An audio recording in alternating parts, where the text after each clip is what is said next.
Hey guys, welcome back to my driving vlog channel where all I do is drive and complain.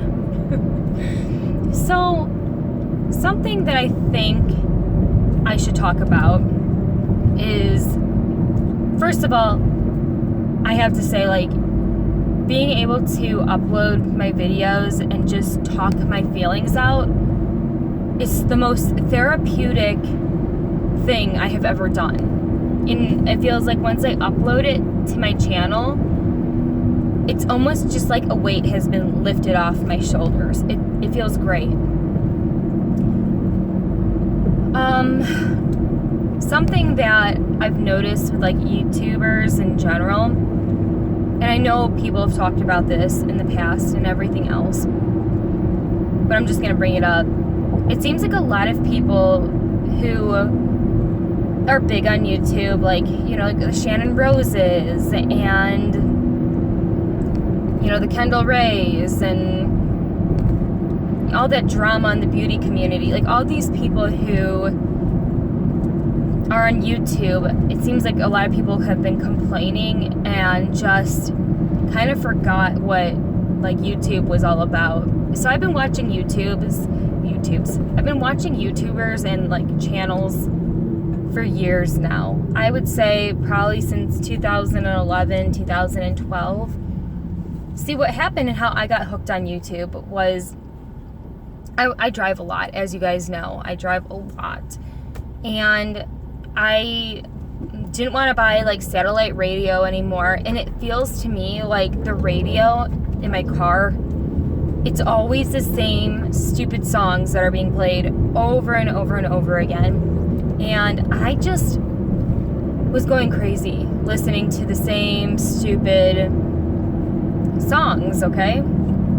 And I was like, gosh, I don't like listening, you know, silence and stuff. So then I would turn on Pandora and I would put it through my Bluetooth in my car, and I would listen to like comics, and I would listen to, you know, today's comedy hits or today's comedy radio. And that worked for a while, but then after a while, literally I've listened to like every single stand-up over and over and over again, and it became not funny anymore because I've already heard that same exact routine like the other day. It wasn't fun anymore. But I like listening to talking, and I do like talk shows, and I like reality, and like, I guess like reality TV where it's like you can play it in the background. You don't have to be so much like present to understand what's going on, but it just is like noise filler for me, at least. So I started like going on YouTube, and I would play it through my Bluetooth in my car, and I would listen to like Matthew Santoro, you know, his like 50 facts or whatever, and I would just learn all these like different fun facts. And then I started, you know, going to like murders and conspiracy theories, and just I kind of went down the rabbit hole of YouTube. And then I started subscribing to channels, and Shannon Rose was like one of my first YouTubers that I watched, and I loved listening to her story times. Story times were my favorite thing of YouTube. And then I don't know, I would say probably the past like year or two, YouTube has just changed. People, like YouTubers started getting big, like almost like a mini celebrity status, right? Like, I'm sorry, Laura Lee, you know, who are you? Like, you're a celebrity amongst YouTubers. Shane Dawson, even if he was walking down the street, yeah, people would recognize him maybe, but a lot of people wouldn't. Like, YouTubers are just not as recognizable as like a Johnny Depp or like a Leonardo or a Kathy Griffin or Griffin, you know, like those kinds of people, right? Even if like kind of more like a B-list, you know, celebrity status.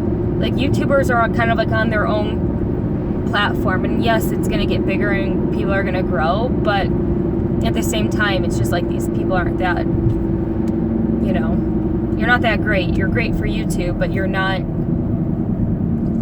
you know, everyone just needs to slow down a little bit and go back to reality.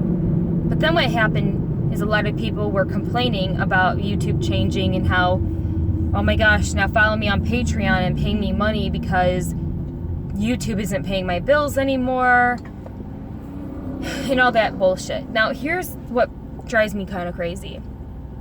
Every YouTuber, when they start off and they get 1 subscriber, and then it happens more and more and more, and the more popular you are, the more followers you have, the more beneficial you are to companies that sponsor you and they're paying you to make content, or YouTube is getting ads and then they pay you like pennies or whatever on, you know, per view that's being watched. So people are, you know, started making money on YouTube, and people are making livings off of YouTube, and they were getting kind of rich quick. And you know, you've heard it, you've heard the saying before, easy come, easy go. I get it. You know, I'm an independent contractor. So these people these YouTubers are they're independent contractors to YouTube. So YouTube did not hire you. They didn't hire me. They didn't hire anybody to create content. You see, you're not actually hired. But you do get, but if you get enough views and watches on your videos consistently, then they're going to give you a little bit of like a cutback, or, you know, hey, you know what, you're getting videos and you're going to have like some little bit of ad revenue, fine, you created this content, we're going to throw you a bone, we're going to give you some money. Just because they do that doesn't mean you're entitled anymore. Doesn't make you entitled to that privilege, and this is an original, like, this is a side hustle. So, you know, you're not entitled to it. And sure, people that, you know, it takes time to make videos and do edits and think of content and everything else, that's great, but at the end of the day, can't really rely on that forever, and you better have like a backup job, or, you know, some other irons in your fire. You can't just put all your eggs in one basket. So for me, for example, you guys, I'm a brand ambassador. I'm a promotional model, even though, like, you know, I'm not like a model. I just, that's what they're called. And I worked for like 27 different companies. One summer, for one particular company I worked for, I made like $10,000, okay? In like 3 months, working part-time, just hustling, okay? The following summer, I made $300 with that same exact company. And it wasn't because I wasn't putting in for jobs or bidding on jobs. It was because the business changed. So I didn't cry and say, oh, now I'm going to have to get a real job and da-da-da. No. I had other, I think I can go, oh, here it is. I had other things